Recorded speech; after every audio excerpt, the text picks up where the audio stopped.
अच्छा मिलता है, तो उनका माइंड जो है अच्छी तरीके से डेवलप होता है।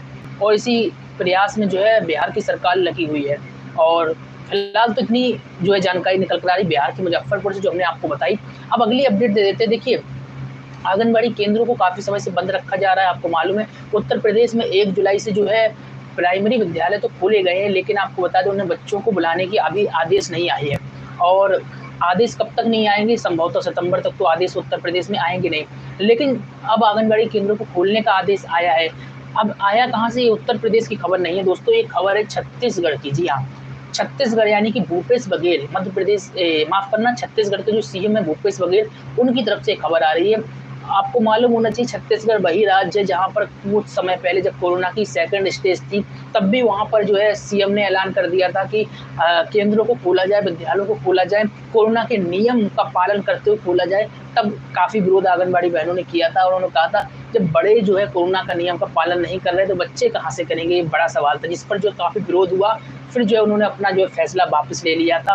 अब आपको बता दें छत्तीसगढ़ वही स्टेट है जहाँ पर आपको बता दें आंगनबाड़ी केंद्रों को खोल ले जाने का ऐलान हुआ है। पहले खबर बता देते हैं, कोरोना महामारी की रोकथाम के लिए बंद किए गए केंद्रों को पुनः शुरू करने की बात कही जा रही है और छत्तीसगढ़ सरकार ने फैसला लिया है। 4 माह बाद जो है केंद्र खोले जाएँगे। इसमें पहले कोविड-19 के कारण जो है 22 मार्च से आंगनबाड़ी केंद्रों का संचालन बंद करते हुए हितग्राहियों को जो है सूखा राशन घर पर पहुँचाया जा रहा था। 20 जुलाई को हुई राज्य कैबिनेट की बैठक में 26 जुलाई से आंगनबाड़ी केंद्रों को 2 पालियों में संचालित करने का निर्णय लिया गया। और आपको बता दें आंगनबाड़ी केंद्रों को खोलने को लेकर महिला बाल विकास विभाग ने दिशा निर्देश जारी कर दिए हैं।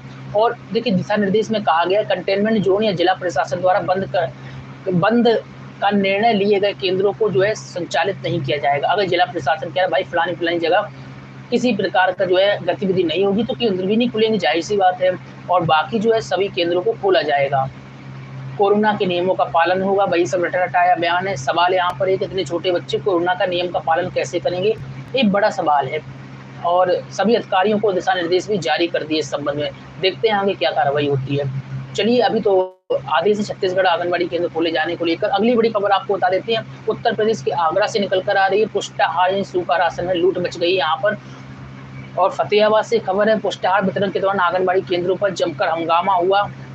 और आपको बता दें गर्भवती महिलाओं को बाँटने के लिए आया पुष्टाहार में छीना-झपटी हो गई। और ये ऐसा कब होता है? ऐसा तब होता है जब सामान कम होता है और लोग ज़्यादा होते हैं। बाकी तो आप लोग अच्छी तरीके से जानते हैं कि जितने लाभार्थी आप शासन को भेजते हैं, उतने लाभार्थियों का सामान नहीं आता है। तो इसी वजह से छीना-झपटी का मामला इस केंद्र पर देखने को मिला और महिला व बच्चे पुष्टाहार के पैकेट लूट ले गए। विरोध पर आंगनबाड़ी कार्यकर्ता से बदसलूकी की गई। थाना निगोरा में तहरीर भी दी गई। पुलिस का कहना है कि मामले की जाँच की जा रही है और उसके बाद कार्रवाई की जाएगी। आंगनबाड़ी कर्मी है जो आप पुष्पा देवी, इन्होंने बताया कि पुष्टाहार वितरण कर रही थी और 33 पैकेट ही बाँट पाई, तो बड़ी संख्या में जो है बच्चे महिलाएँ पहुँच गए और पैकेट लूटना शुरू कर दिए। तो भाई देखिए सबसे पहले तो मैं आपको बता दूँ लूट करना ये सब गलत काम है। और जब भी आप किसी को वितरण करें सामान तो कोरोना गाइडलाइन के तहत करें, पहली चीज़ तो। और दूसरी चीज़ जो उनसे उचित दूरी बनाकर रखें, सबको एक लिमिटेशन में रखें। मैं आप लोगों को सलाह दे रहा हूँ, ऐसा नहीं कि आप लोग भीड़ बढ़ती चली जा रही है और आप भीड़ को करीब आने दे रहे हैं, ऐसा ना करें। ऐसे में दिक्कत हो सकती है, चूँकि आपको मालूम है कि बहुत ज़्यादा जो है बस्तियाँ ऐसी होती हैं जो टोटल उनको सिर्फ़ सूखा राशन ही चाहिए होता है और उन्हें कुछ नहीं चाहिए होता है। तो समझिए इस बात को। अगर ऐसी बस्ती है, समझदार कम है लोग, तो ऐसी जगह पर आपको क्या करना है और उन लोगों को नियम का पालन कराना है, थोड़ा उचित दूरी में रखना है। जहाँ सामान रखा हो उससे कम से कम थोड़ी दूरी बनाकर रखें। इससे क्या होगा कि सामान लूट-पाट जैसी घटनाएँ नहीं होगी, अन्यथा की स्थिति में आपका सामान देख के लूट-पाट घटनाएँ हो जाती है। फिलहाल तो उत्तर प्रदेश में पहला मामला देखा गया है, लेकिन फिर भी आप लोगों को मैं आगाह कर रहा हूँ, थोड़ा उचित दूरी बनाए रखें। खाने-पीने की चीज़ें हैं, आप लोगों ने देखा होगा कि जितनी खाने-पीने की आकर्षक चीज़ें होती हैं, वो सब जो है सिक्योरिटी में रखी जाती हैं या फिर जनता से उचित दूरी में रखी जाती हैं। ये नहीं कि जनता आपके करीब आ गई है, आपका सामान रखा है और कोई भी कुछ भी कर ले। तो तिजोरी है, सामान है, खाने-पीने का है, कुछ भी है, तो जनता से उचित दूरी बनाए रखें, उसको दूरी पर रखें। तो ये सलाह है, आप लोग पालन करें इसका, ताकि ऐसे जो है घटनाएँ सामने ना निकल के आएँ। भई पुलिस का कहना है कि मामला जो है प्रकाश में आया है, इसकी जाँच की जा रही है। अब अगली खबर आपको बता देते हैं, देखिए उत्तर प्रदेश में मानदेय बढ़ाए जाने को लेकर माँग की जा रही है, तो वहीं आपको बता दें उत्तराखंड में भी आंगनबाड़ी कर्मियों की मानदेय बढ़ाए जाने को लेकर माँग है। न्यूनतम माँग इन्होंने जो है 18,000 रुपए रखी है और इनका कहना है कि 18,000 रुपए से कम बर्दाश्त नहीं होगा।